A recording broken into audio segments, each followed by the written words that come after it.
નમસ્તે વિદ્યાર્થી મિત્રો, તો હવે ધોરણ 10 વિજ્ઞાનનું પેપર નંબર 2 એનો બી વિભાગનું સંપૂર્ણ સોલ્યુશન થઈ ગયું છે. તો ચાલો જોઈએ. 25મો ક્વેશ્ચન કે ઘરની દિવાલો ઘોડવા માટે શું વપરાય છે, તે પદાર્થ કેવી રીતે બને છે, તે સમીકરણ લખી સમજાવો. તો એનો જવાબ નીચે મુજબ છે, જોઈ લેજો વિદ્યાર્થી મિત્રો.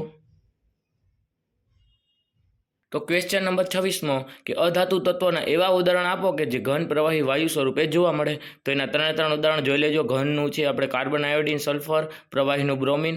વાયુ સ્વરૂપે ઓક્સિજન, હાઇડ્રોજન અને નાઇટ્રોજન. હવે ક્વેશ્ચન નંબર 27મો. તો ક્વેશ્ચન નંબર 27 કે તફાવત આપો સ્વયંપોષી અને વિષમપોષી. તો એના તફાવતના બે મુદ્દા લખશો તો હાલશે, કેમ કે આ બી વિભાગમાં છે અને 2 માર્કનો ક્વેશ્ચન છે. તો એના તફાવતના મુદ્દા ખાસ જોઈ લેજો. બરાબર, આ 2 જ મુદ્દા લખજો. ચલો એના પછીનો 28મો કે પરાગનયન એટલે શું? પરાગનયનના પ્રકાર કેટલા અને ક્યાં ક્યાં છે?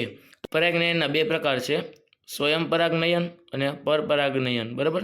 ચલો એના પછીનો 29મો ક્વેશ્ચન કે શું કીધું? જાતીય સમાગમ દ્વારા સંક્રમિત રોગો STDs ક્યાં છે? તો એના બધા મુદ્દા નીચે મુજબ છે, એનો આન્સર જોઈ લેજો વિદ્યાર્થીઓ. બરાબર, આ એનો જવાબ. 30મો ક્વેશ્ચન કે આકૃતિમાં શ્વેત પ્રકાશનું પાતળું કિરણભૂત ત્રિકોણના કાચના પ્રિઝમ પર આપાત કરવામાં આવે છે, ત્યારે પ્રિઝમ સામે રાખેલા પડદા પર XYનું વર્ણપટ રચાય છે. તો એનો ક્વેશ્ચન, આ એનો આન્સર છે, જોઈ લેજો. બરાબર. પહેલો ક્વેશ્ચન છે, ઉપરોક્ત બનતી ઘટનાનું નામ લખો. તો અહીં જે ઘટનાનું નામ બને છે એ પ્રકાશનું વિભાજન છે. અને બીજો ક્વેશ્ચન કે XY વર્ણપટ પર X અને Y બિંદુ આગળ રંગ નામ આપો. તો એ પણ જોઈ લેજો આન્સર. લાલ રંગ, બરાબર, અને જાંબલી રંગ. ચલો એના પછીનો કે 31મો ક્વેશ્ચન કે વિદ્યુત પ્રવાહની વ્યાખ્યા આપી તેનું સૂત્ર અને એસઆઈ એકમ લખો. તો વિદ્યુત પ્રવાહ એટલે શું, પહેલાં એની વ્યાખ્યા આપી દેવાની અને પછી શું આપણું એના સૂત્ર અને એસઆઈ એકમ. તેનું સૂત્ર છે I = Q/T. એનું સૂત્ર છે I = Q/T. તો વિદ્યુત પ્રવાહનો એસઆઈ એકમ છે એમ્પિયર. બરાબર. તો આ એનો જવાબ. એના પછીનો ક્વેશ્ચન 32મો ક્વેશ્ચન કે જે દાખલો છે, તમારા ઘરમાં વપરાતો વિદ્યુત બલ્બ 100 વોલ્ટ અને રેફ્રિજરેટર 500 વોલ્ટનું સેટિંગ ધરાવે છે. જો આ ઉપકરણો 12 કલાક પર દિવસ ચલાવવામાં આવે તો ₹8 પ્રતિ કિલોવોલ્ટના લેખે 10 દિવસ ચલાવવા જરૂરી ઉર્જા માટે કેટલો ખર્ચ થાય? તો કુલ પાવર એટલે કે વોટ બરાબર 100 વોલ્ટ એ વિદ્યુત બલ્બ છે, અને બીજો 500 વોલ્ટ રેફ્રિજરેટરનો છે. તો ટોટલ આપણે કેટલો 600 વોલ્ટ વાપર્યો. તો બંને ઉપકરણો 10 દિવસમાં વપરાશ કરવામાં લાગતો સમય, બરાબર, તો 10 દિવસ ગુણ્યા 12 કલાક પર દિવસ. તો ટાઈમ કેટલો આવશે કે 120 કલાક. તો અહીં P ગુણ્યા T એટલે કે ટાઈમ ગુણ્યા જે પાવર આપણે કેટલો વાપર્યો 600 ગુણ્યા 120, એટલે કે આપણે જવાબ આવશે 72,000 વોલ્ટ પર અવર. તો ખર્ચ બરાબર 72 કિલોવોલ્ટ અવર ગુણ્યા 8 રૂપિયાનો ખર્ચ તે. તો 72 ગુણ્યા 8 કરશો એટલે 576 રૂપિયા આપણું બિલ આવે, ખર્ચો આવે. બરાબર. કે તફાવત આપો DC પ્રવાહ અને AC પ્રવાહ. તો એના આપણે ટોટલ 3 મુદ્દા લખ્યા છે. તમને જે સહેલા લાગે એ લખજો. બરાબર. DC પ્રવાહ અને AC પ્રવાહ. તો એના મુદ્દા જોઈ લેજો. 34મો ક્વેશ્ચન નીચે આપેલ આકૃતિ અવલોકન કરી પ્રશ્નનો ઉત્તર આપો.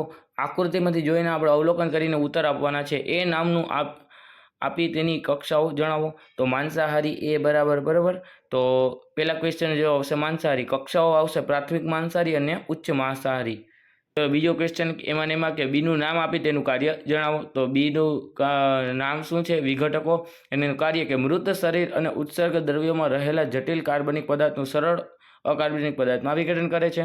ચલો એના પછીનો ક્વેશ્ચન 35મો ક્વેશ્ચન કે વૈજ્ઞાનિક કારણ આપો જંતુનાશક અને અન્ય રસાયણોનો અનિયંત્રિત ઉપયોગ અટકાવે જરૂરી છે. તો એના આપણે વૈજ્ઞાનિક કારણ આપીને સમજાવવાનું છે. બરાબર. એનો જવાબ નીચે મુજબ છે, જોઈ લેજો વિદ્યાર્થી મિત્રો. બસ, તો આટલો જ એનો જવાબ છે. Question number 36મો.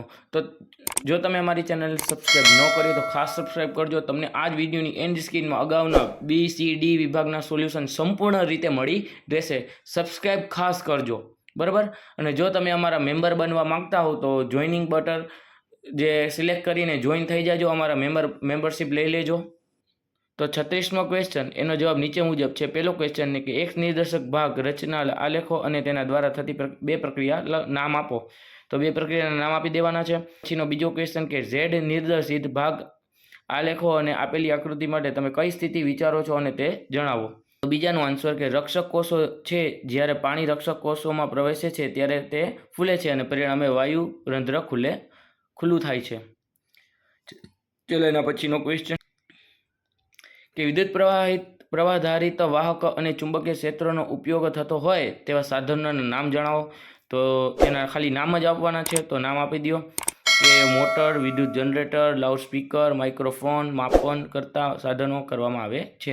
છેલ્લો ક્વેશ્ચન હતો, જો તમે અમારી ચેનલને સબસ્ક્રાઈબ ન કરી હોય તો ખાસ સબસ્ક્રાઈબ કરી લેજો.